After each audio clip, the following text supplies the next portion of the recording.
कार्तिक मास में 365 बाती का दिया कब और कैसे कहाँ लगाएं।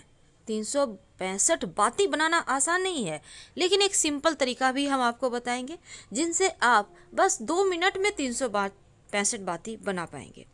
देखिए, हिंदू पौराणिक और प्राचीन ग्रंथों में कार्तिक मास का विशेष महत्व है और धर्म शास्त्रों के अनुसार पूरे कार्तिक मास में व्रत और तप का विशेष महत्व है। मनुष्य कार्तिक मास में व्रत और तप करता है, जो भी मनुष्य, उसे मोक्ष जरूर मिलता है। और पुराणों में कहा गया है, भगवान नारायण ने ब्रह्मा को, ब्रह्मा ने नारद को, नारद ने महाराज पृथु को कार्तिक मास के सर्वगुण संपन्न महात्म के संदर्भ में कुछ खास नियम बताए हैं, जिन्हें करने से शुभ फल प्राप्त होते हैं। आप पूरे महीने नहीं भी कर पाए तो कम से कम अंतिम 5 दिन जरूर करें, यानी कार्तिक शुक्ल एकादशी से लेकर कार्तिक पूर्णिमा, जिसे हम देव दीपावली कहते हैं, इस दिन तक। धर्मशास्त्रों के अनुसार कार्तिक मास में सबसे प्रमुख काम दीपदान करना ही है और इस महीने में नदी, तालाब, पोखर में दीपदान किया जाता है। अभी तक आपने नहीं किया है, कोई बात नहीं, लेकिन 5 दिन जरूर करें।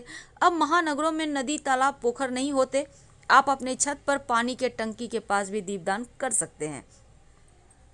अगर वो भी संभव ना हो तो अपने बाथरूम में ही रखें। देखिए, दूसरा है तुलसी पूजा।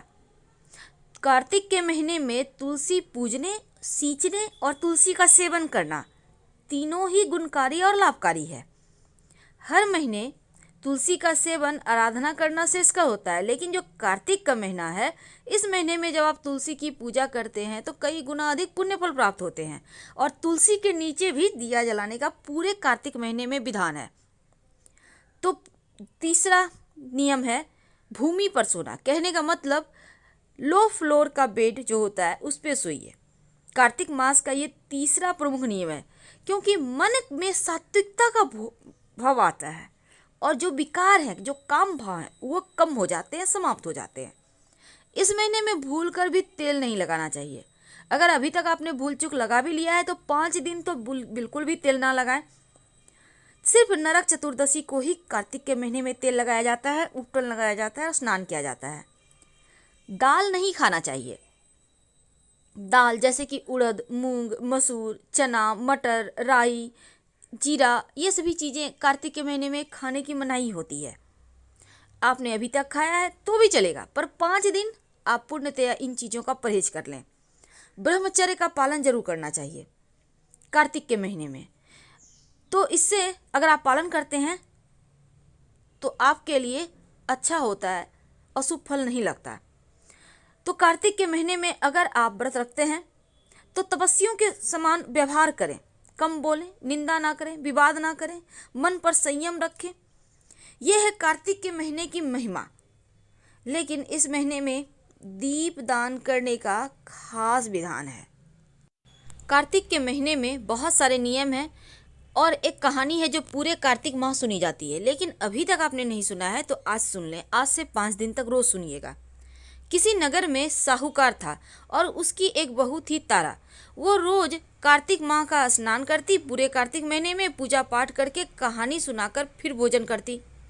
एक दिन उसने अपनी सास को कहानी सुनने को कहा तो सास ने मना कर दिया और कहा कि मुझे अभी अपनी पूजा करनी है। और उसने फिर अपनी जेठानी से कहा कि आप मेरी कहानी सुन लो, तो उसने भी मना कर दिया, कहा मुझे तो अभी खाना बनाना है। फिर उसने देवरानी से कहानी सुनने को कहा तो उसने भी मना कर दिया, कहा कि बच्चों को देखना है। और फिर ननद को कहानी सुनने को कहा तो उसने भी मना कर दिया कि मेरे ससुराल से मेरा बुलावा आ गया, मुझे जाने की तैयारी करनी है। अब वह राजा के पास गई कि आप मेरी कहानी सुन लो। राजा ने कहा मुझे अब तो व्यापार देखना है, अपना कहानी का समय नहीं है। उसकी यह मनोदशा देखकर भगवान उसके लिए स्वर्ग से विमान भेजते हैं।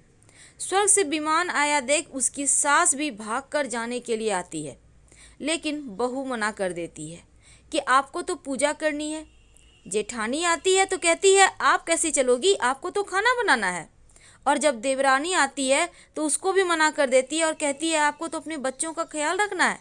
ननद आती है तो कहती है कि तुम्हें तो ससुराल जाने की तैयारी करनी है, सो तुम वह करो। राजा जी आते हैं कि मैं चलता हूँ तुम्हारे साथ, लेकिन बहू कहती है तुम्हें तो अपना कारोबार संभालना है, उसे संभालो। आखिर में पड़ोसन आती है और कहती है कि बहन मैं तुम्हारे साथ चलूँ, तो बहू कहती है हाँ तुम मेरे साथ चलो, क्योंकि तुम ही हो जिसने कार्तिक के पूरे माह मेरी कहानी सुनी है। और दोनों विमान में बैठकर स्वर्ग चले जाते हैं। तभी रास्ते में ही बहू को अभिमान हो जाता है कि मैंने कार्तिक के पूरे माह व्रत किया और कहानी कही, इसीलिए मुझे स्वर्ग का वास मिल रहा है।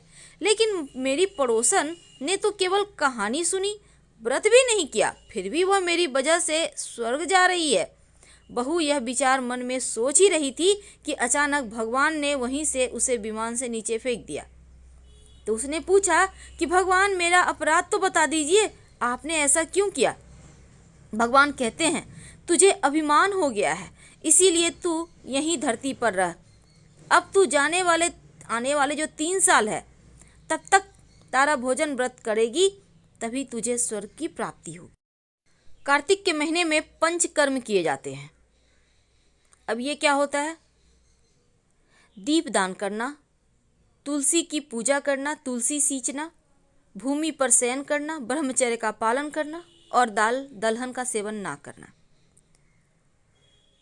तो चलिए जानते हैं 365 बाती का दिया कब और कैसे जलाएंगे। देखिए, अगर आपने कार्तिक स्नान किया है या आप नहीं भी किए हैं तो कोई बात नहीं, आप 365 बाती कैसे बनाएंगे पहले हम ये समझते हैं। देखिए, मौली धागा आपके घर में होगा, नहीं तो कच्चा सूत ले आइए मार्केट से। अब एक लरी में कच्चा सूत भी बहुत सारा होता है और मौली धागा का भी जो लरी होता है वो उसमें 3 धागा होता है, आपने ध्यान दिया होगा। अब आप उस धागे को मोड़ लें। अगर आप 10 बार उसको फोल्ड करते हैं मौली धागा को, तो 10 तिया 30 हो जाता है। उसको 30-30 पीस में आप काट के हर एक को अलग अलग करके उसको एक साथ कर सकते हैं, या आप 5 जगह उसको अलग अलग दीपक में रखकर जला सकते हैं। लेकिन जब आप कच्चा सूत लाइएगा उसमें बहुत सारे धागे होते हैं, पहले आप गिन लें, फिर कटिंग करके सारा इकट्ठा करके एक साथ रखें। और जब दीपक जलाइएगा तो संभव हो तो नारियल का जो सूखा गोला होता है उसको कट कर लें और उस पर जलाएं। संभव ना हो तो मिट्टी का एक दिया ले लें, आप मिट्टी का खुद से भी बना सकते हैं, और एक दोना ले लें। दोना आप चाहें तो केले का पत्ता का या कोई भी पत्ता ले सकते हैं। उसके ऊपर फूलों की पंखुड़ी पर दीपक रखें। दीपक में ये जो आपने 362 बाती काटी है उसको डालिए, उसमें घी डालिए, तेल मत डालिएगा, घी डालिए। और फिर इसमें 2-4 दाने चावल के डालें, या फिर आपके पास अगर खोए है जिसको हम खील बतासा कहते हैं, खील, उसको डाल दें और फिर पवित्र नदी सरोवर में ये दीपक जला दें। ये आपके 365 बाती का दिया आपके हर कष्टों को समाप्त करेगा, पापों को नाश करेगा, जीवन की मुश्किलों को दूर करेगा। धन्यवाद।